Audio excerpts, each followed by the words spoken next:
தொடர்ந்து இந்த நேரத்திற்கான தலைப்புச் செய்திகளை முதலில் பார்க்கலாம். சென்னையில் ஒரே நாளில் 2 முறை உயர்ந்த ஆபரண தங்கத்தின் விலை.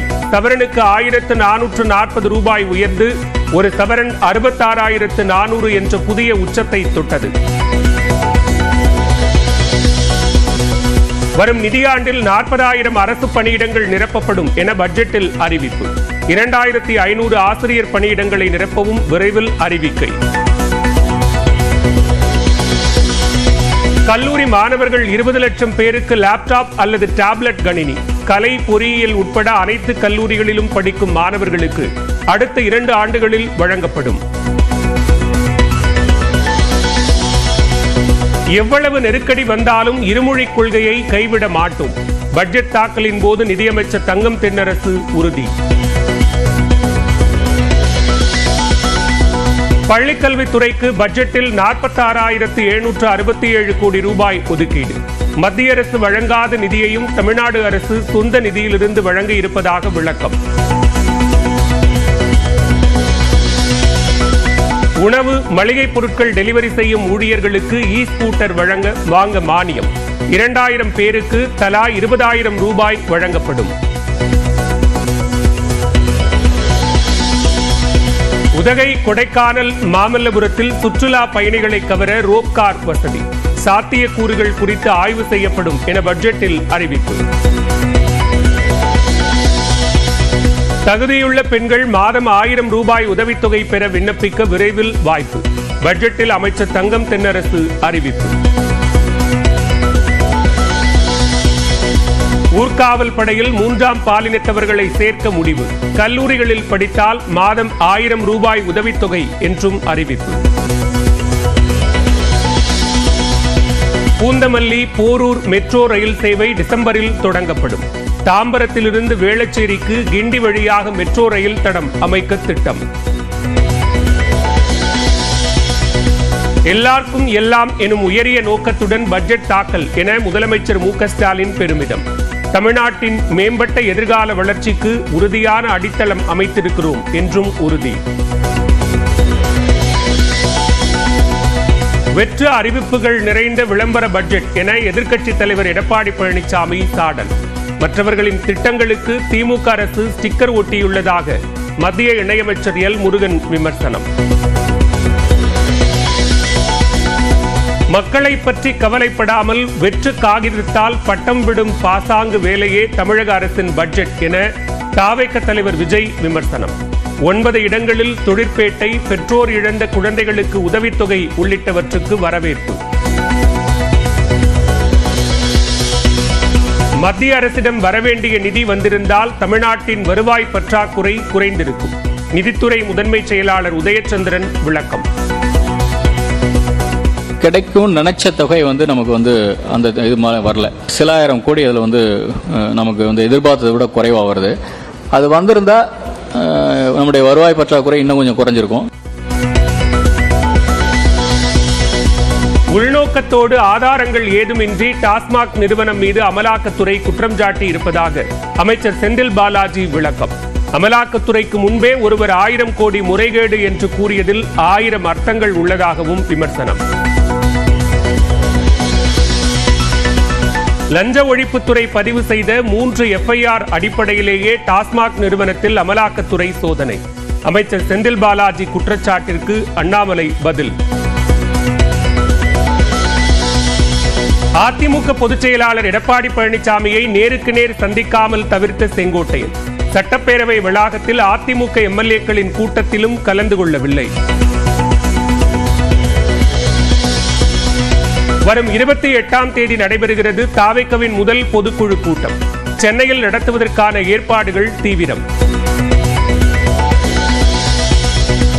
இனி பொது இடங்களில் நடக்கும் கட்சி நிகழ்ச்சிகளுக்கு பாதுகாப்பு வழங்க உரிய கட்டணம் நிர்ணயம் செய்து கட்சிகளிடம் வசூலிக்கலாம்.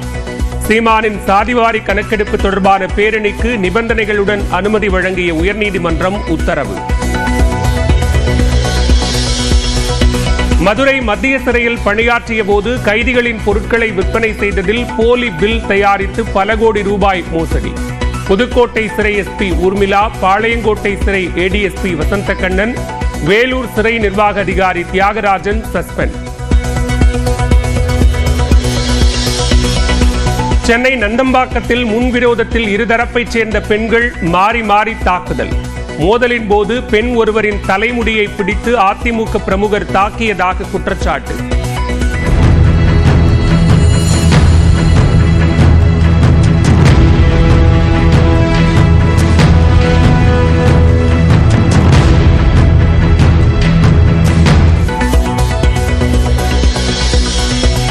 சென்னையில் பிரபல பல்லாவரம் வாரச்சந்தையில் உணவு பாதுகாப்புத்துறை அதிகாரிகள் திடீர் சோதனை. பிரபல நிறுவனத்தின் பிஸ்கட், காலாவதியான பற்பசை உள்ளிட்ட 1000 கிலோ பொருட்கள் பறிமுதல். திருப்பூரில் போக்குவரத்து நெரிசல் ஏற்பட்டதால் தாவேக்கவினரின் ஊர்வலத்தை தடுத்து நிறுத்திய காவல்துறை. கண்டித்து சாலை மறியலில் ஈடுபட்ட தாவேக்கவினர் கைது.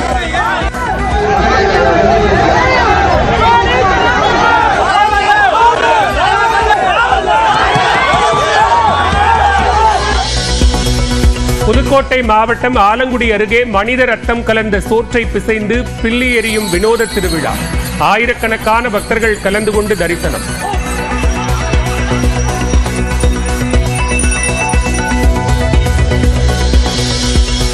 கச்சத்தீவு அந்தோனியார் கோவிலில் இன்றும் நாளையும் திருவிழா. ராமேஸ்வரத்திலிருந்து விசைப்படகுகளில் சென்ற மீனவர்கள். ஹோலி பண்டிகையை ஜாலியாக கொண்டாடிய இந்திய கிரிக்கெட் அணி வீரர் விராட் கோலி. பேருந்தில் சுப்மன் கில் உள்ளிட்ட சக வீரர்களுடன் பாட்டு பாடியும் அமர்க்களம்.